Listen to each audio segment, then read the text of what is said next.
You've got grit. Jennifer Lester with Rockingham Community College. What is grit? Work hard, be smart, don't give up. You've got grit. Jennifer Lester of Rockingham Community College. Describe Jennifer Lester. Well, I love Jesus, love my family, love my dog, love my friends. My passion is higher education access, and I love to learn. Currently, my hobby is trying to learn a new instrument, so we'll see how that goes.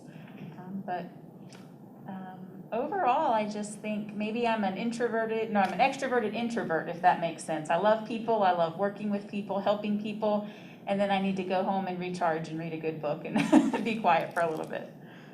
We'd like to hear where you were born, your early years, your schooling, family, background. Sure. I was born in Knoxville, Tennessee, and lived there for the first few years of my life. And then we moved to Central Virginia.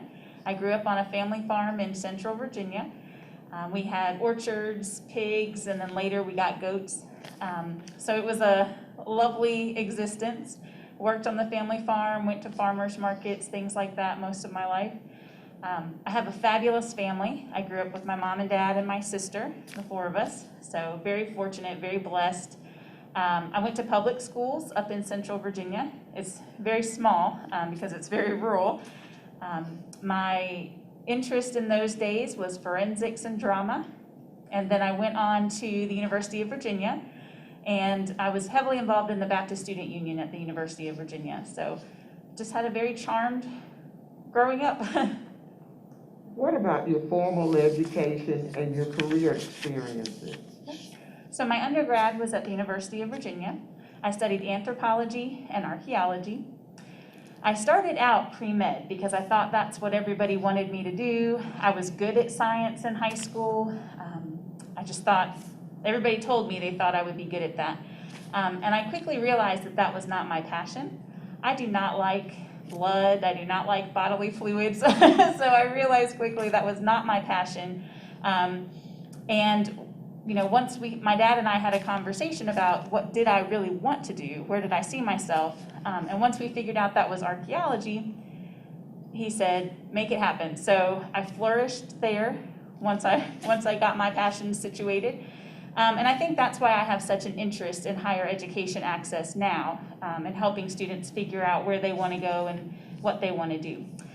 So after UVA, I joined what is now the National College Advising Corps. At that time, it was the UVA College Guide Program. And I worked in Patrick County, Virginia, helping students and families learn about opportunities after high school and seek out financial aid and grant opportunities and things like that. Once I left that program, I worked at the University of North Carolina, Greensboro for about 7 years. I worked in the graduate school with prospective students and with enrolled student services. And once I left UNCG, I came to RCC. I started out in admissions in 2014. I moved into career and technical education at RCC and dual enrollment opportunities for high school students, which I love. And currently I'm department chair over the industrial technology programs and the apprenticeship coordinator. So tell us a little bit more about your present role at Rockingham Community College. Sure. So as department chair of what we currently call applied technologies, but it's the industrial programs, so things like agribusiness, air conditioning, heating, and refrigeration technology, electrical systems, industrial systems, machining, welding, all of those programs.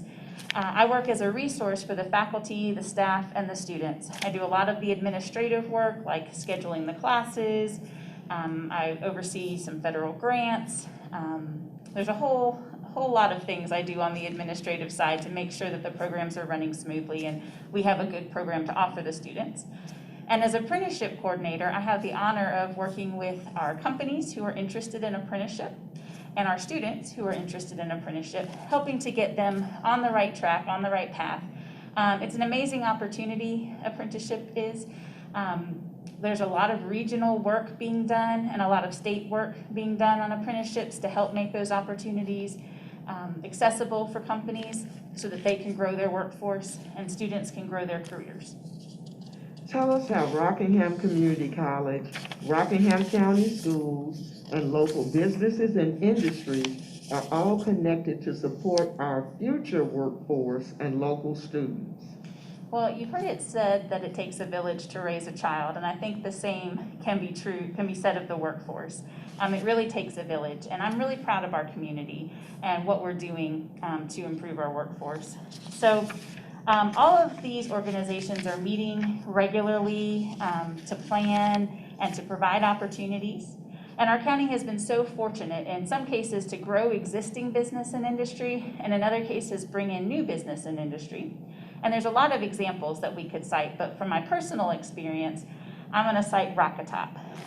Rockatop is the Rockingham Apprenticeship and Technical Opportunities Partnership. And a lot of people have heard about our apprenticeship program with Rockatop. That's our flagship program. But through Rockatop, there are also other opportunities that are being worked on by all these organizations.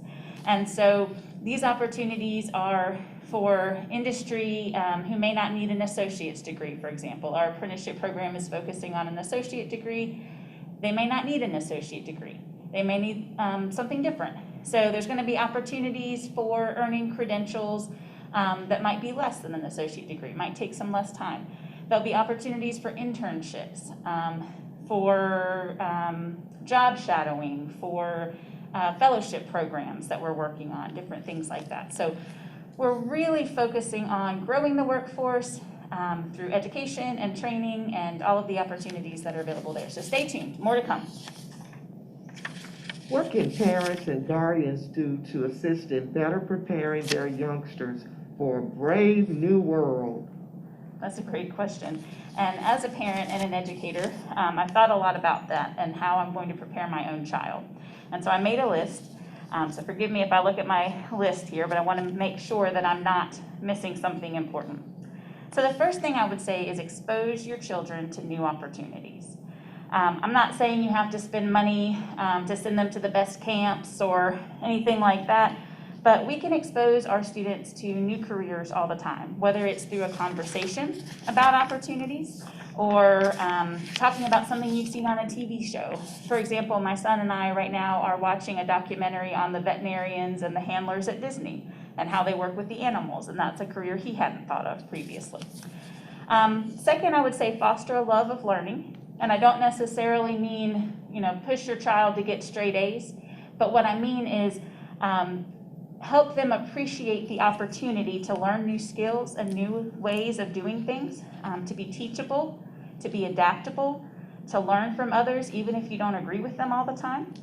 There's a quote that I like that I use in my employability skills class, and I can't remember who I need to attribute it to, but it says, one of the truest signs of maturity is the ability to disagree with someone while still remaining respectful. So that's a huge skill to learn in life. I would say next, encourage your child to always do their best. And then I firmly believe that whereas a bachelor's degree or an associate degree may not be for everyone, some education after high school is for everyone. Whether that's a 6-month certificate program or a professional development class or a shorter training program to help you learn a skill and show an employer that you can learn something and stick with something and be successful. What about critical thinking? Critical thinking is an incredibly important skill to encourage in your children and to encourage in each other. The ability to think critically and problem solve is immensely important in our world. That skill will take you so far in your career. Not everyone needs to be the president of a company or a CEO of a company, but you need to know why you're doing something, how you're doing it, and how it's going to affect the whole cycle. So understanding and thinking through the why are you being asked to do this? What will it mean? Is this the best way to do this? Is the way we've always done it the best way to undertake this task? Or is there a new way of doing that? That's going to be crucial for you, for your company, for moving forward in your career. Most leaders want employees who are going to consider the question and make an informed decision. That's what's going to grow them in the future. So, huge skill to have. That's one of the skills we try to always put into every single class is, what are you doing? Why are you doing it?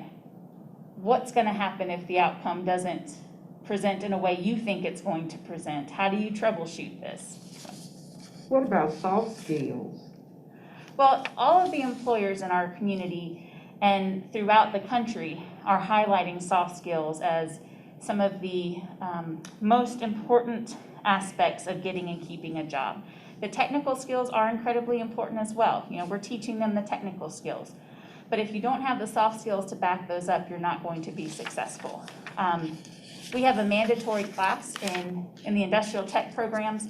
We have a mandatory class in all of our diploma and associate degree programs that focuses on these soft skills. It looks at things like communication, critical thinking, interpersonal skills, time management, all of these aspects that you need to get a job and to keep a job. And these are all skills that in our state employers have highlighted as specific skills that they're struggling to find. If you had an audience of students right now, what would you tell them regarding career preparation? Well, a lot of the things that I would probably tell the parents, but also just explore your opportunities.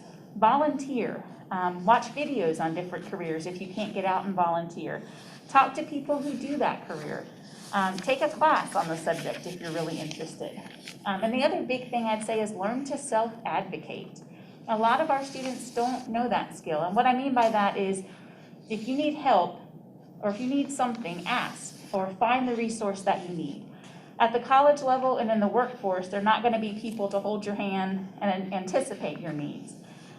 You need to identify when you need help and how to ask for it.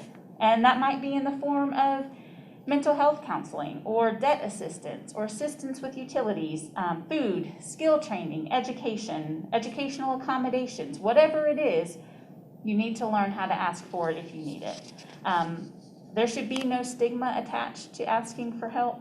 And so bettering yourself is something to be proud of. And I'd say that's a key for me.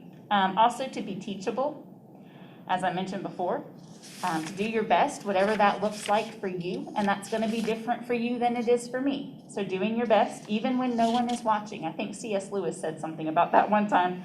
And it's not too late to make a change, right? If you're not on the right track right now, you can get on the right track, and there's help available. So again, ask for that help, know that you need it, and there's hope for the future. So we can get on a good track moving forward. You just have to ask for help if you need it. Tell us why you love Rockingham County. Well, it's beautiful, number one. It's a beautiful county. There are amazing people here. My family is not here. My family is in Tennessee and in Central Virginia, and so they are not close by. But we have developed a family here that I would not change for the whole world. So the people are fabulous. It's a beautiful community. The walking trails, the parks, the resources. It's just an amazing place to be and to raise a family, and I'm excited my son gets to grow up here. You've got grit. Jennifer Lester of Rockingham Community College. We bet you know someone like Jennifer Lester, who you describe by saying, you've got grit. What we ask you to do is to email a paragraph describing the person you think Spectrum 1304 and Rockingham County government should interview for You've Got Grit. Email your paragraph to mscott@co.rockingham.nc.us. That's mscott@co.rockingham.nc.us. Thanks for joining us. You've got grit.